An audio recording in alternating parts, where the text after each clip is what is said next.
discovery phase, architecture and backend setup, mobile app development, quality assurance, deployment, release to the App Store and Play Store, maintenance and support। दोस्तों आज के इस video में हम बात करने वाले हैं main stages of mobile app development के ऊपर। दोस्तों इस वीडियो को एंड तक देखना क्योंकि आज के इस वीडियो में हम बहुत सारी नॉलेज वाली बातें करने वाले हैं। अगर आप एप्लीकेशन बनाने में या बनवाने में इंटरेस्ट रखते हो तो ये वीडियो बहुत ज्यादा हेल्पफुल होने वाला है आपके लिए। वैसे जो मैंने आपको स्टार्टिंग में पॉइंट्स बताए, these are main stages of mobile app development, discovery phase, architecture and backend setup, mobile app development, quality assurance, deployment, release to the app store और play store, maintenance and support. ये 7 point हैं दोस्तों total. लेकिन आज के इस complete video में हम बात करने वाले हैं डिस्कवरी फेज के ऊपर और ये बहुत इंपॉर्टेंट पॉइंट है। वैसे तो हम 7 पॉइंट्स के ऊपर डिस्कस करेंगे पर सबसे ज्यादा जो पॉइंट इंपॉर्टेंट है वो है डिस्कवरी फेज। अब डिस्कवरी फेज है क्या, पहले इसको समझते हैं। What is discovery phase? दोस्तों डिस्कवरी फेज ये बहुत पहला स्टेप होता है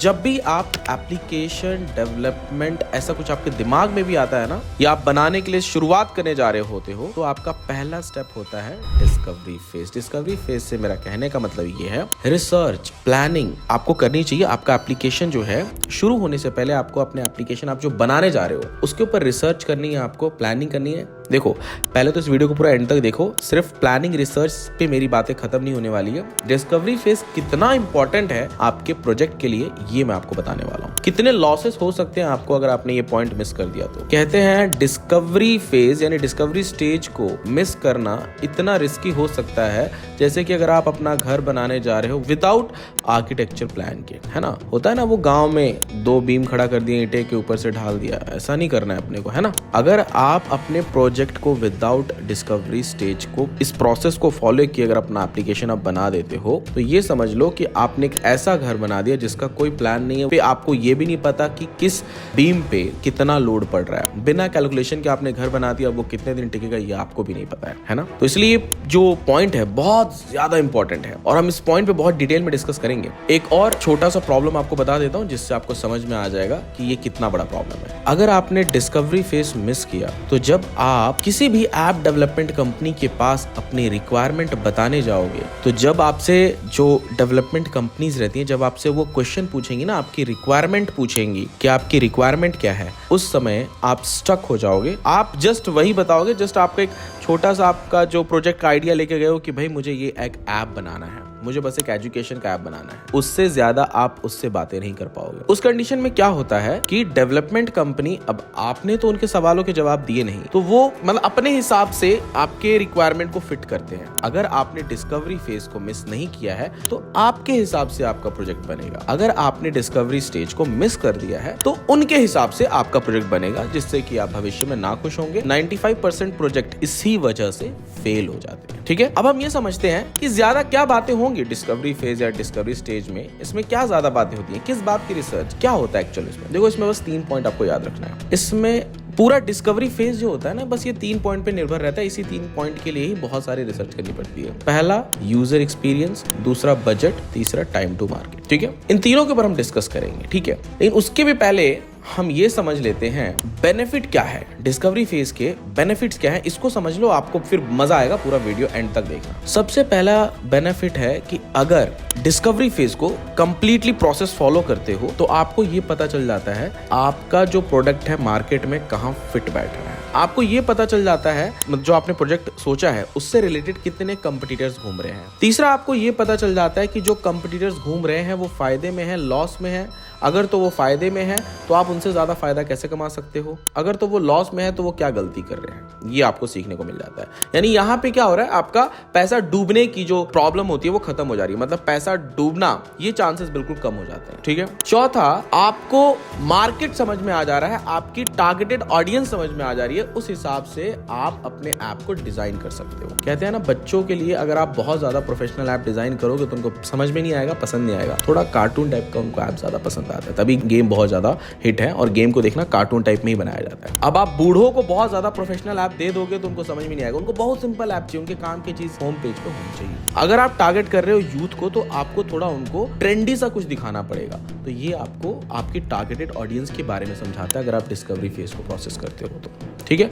आपको ये पता चल जाता है कि आपका जो प्रोजेक्ट है उसके लिए आपको कौन सी टेक्नोलॉजी का यूज़ करना चाहिए। आपको ये पता चल जाता है कि आपका जो प्रोजेक्ट है उसके लिए आपको कितना बजट आपके पास होना चाहिए फ्रॉम स्क्रैच, डेवलपमेंट से लेके प्रमोशन तक, जब तक आप उससे 1 रुपये कमाना स्टार्ट ना कर दो। ठीक है। आपको ये पता चल जाता है कि आपके प्रोजेक्ट में फ्यूचर में क्या क्या रिस्क आ सकते हैं, क्या क्या प्रॉब्लम्स आ सकते हैं। मैं बात सिर्फ जो फ्रॉम स्क्रैच एप्लीकेशन स्टार्ट करते हैं उनकी नहीं कर रहा हूँ, मैं बात कर रहा हूँ जो टेम्पलेट बेस हो गया, वाइट लेवल ऐप बनाते हैं, या फिर फ्रॉम स्क्रैच, या फिर आपके दिमाग में कुछ आइडिया, सभी कैटेगरी के ऊपर बात कर रहा हूँ मैं। और डिस्कवरी फेज बहुत ज्यादा इंपॉर्टेंट होता है। ठीक है। अब देखो आपको डिस्कवरी फेज में करना क्या है, पहले ये मैं आपको समझा देता हूँ। सबसे पहले तो आपको एक रफ पेपर पे, कोई भी रफ पेपर ले लो, आप सिस्टम वगैरह पे बैठ जाओ, लैपटॉप वगैरह पे नोट्स वगैरह पे बनाओ। पहले आपको डिजाइन करना है अपने एप्लीकेशन को, या फिर पहले ना नोट पे लिख लो आपके एप्लीकेशन में क्या आपको चाहिए, या तो ये लिखो कि आप एक्चुअल में मार्केट की कौन सी प्रॉब्लम को सॉल्व कर रहे हो और उसको सॉल्व करने के लिए आपके एप्लीकेशन में क्या क्या फंक्शनैलिटीज होनी चाहिए। ये बहुत पहला स्टेप है। जब आपने ये पूरी रिक्वायरमेंट लिख ली, अपने बिजनेस को, गोल को समझ लिया, अपने बिजनेस की गोल को, तो दूसरा स्टेप है कि ये जो आप प्रोडक्ट बना रहे हो ये आपके किस टारगेटेड ऑडियंस के लिए है। क्योंकि जब आप ऑडियंस टारगेटिंग को समझ लोगे तो आपको ये समझ में आएगा कि एक्चुअल में कितने यूजर्स आपके एप्लीकेशन को यूज करने वाले हैं। ठीक है। नेक्स्ट स्टेप है आपके जो कंपटीटर्स हैं, अपने कंपटीटर्स को एनालाइज करो। आपके जो प्रोजेक्ट आपने सोचा है, जो आपने एप्लीकेशन के बारे में सोचा है, उससे रिलेटेड कितने और प्रोजेक्ट्स मार्केट में चल रहे हैं। जब आपको ये पता चल जाएगा कि आपके कंपटीटर्स कौन है और वो कितने अच्छे लेवल पे हैं, कितनी रेटिंग्स हैं, कितना कमा रहे हैं, कितना लॉस कर रहे हैं, कितना बर्न कर रहे हैं, ये समझ में आ जाएगा, तो आपको ये समझ में आ जाएगा कि एक्चुअल में आपको ये ऐप बनाना चाहिए या नहीं बनाना चाहिए। और आपको अपना एक बिजनेस गोल जो है आप फिट दिखने लगेगा कहीं मार्केट में कि भाई मेरा यहाँ पे अभी स्टैंड करता है। उसके बाद में जब आपको मार्केट की समझ आ गई, ऑडियंस की समझ आ गई, आपने रिक्वायरमेंट लिख लिया, ठीक है, तो एक रफ डिजाइन कर लो पेपर पे कि भाई मेरे एप्लीकेशन में ये फंक्शन यहाँ होना चाहिए, क्योंकि ऐसा ऐसा यूज़र एक्सपीरियंस होगा। जैसे सर्च बार ऊपर होगा, बॉटम पे बॉटम मेनूज होंगे, उसमें इतने पेजेस होने वाले हैं।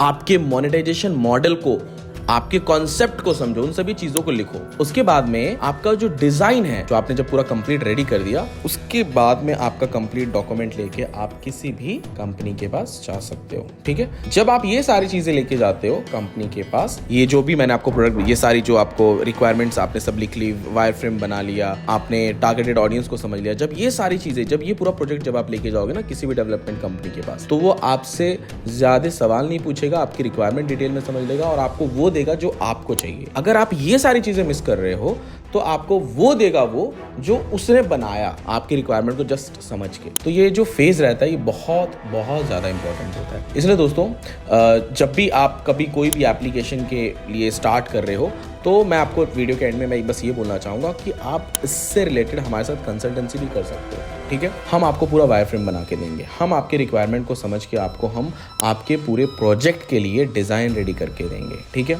हम आपको बताएंगे कि कौन सी टेक्नोलॉजी यूज़ होनी चाहिए आपके प्रोजेक्ट के लिए। हम आपको ये बताएंगे कि इसमें एक्चुअल में कितना बजट जाने वाला है। मैं ये नहीं बोल रहा हूँ कि आप हमसे बनवाओ, मैं ये बोल रहा हूँ कि आप कंसल्टेंसी हमसे ले सकते हो।